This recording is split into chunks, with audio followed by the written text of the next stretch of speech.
for today video guys, i-reveal ko na ang bago kong sasakyan. Kasi di ba nga, nagbablog tayo. Siyempre, nakabili tayo ng bagong sasakyan. Kasi habang panahon ko talaga to guys, pinag-ipunan tong sasakyan na to. What? Di ba? Bago yan. Oh. Ang Sana ganda all. talaga niya guys. So, gusto niyo po bang Sana all. itur ko kayo sa loob ng aking bagong sasakyan guys. So, halika guys, itur tayo. Sana all. Itur tayo sa bago kong sasakyan. Guys, ang nabili kong bagong Sana all. sasakyan. Nakikita nyo? Dahil yan guys, sa kaka-vlog ko, nakabila ko ng bagong sasakyan. So, di ba? Ang ganda, oh. Oh. So, dito tayo sa likod, guys. Pakita ko sa inyo. Oh, nawawala yung susi ko, guys.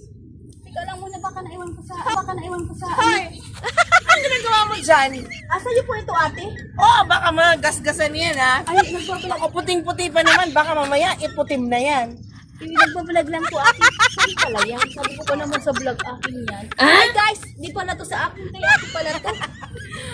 Dapat hindi ka dumating kasi nakablog ako.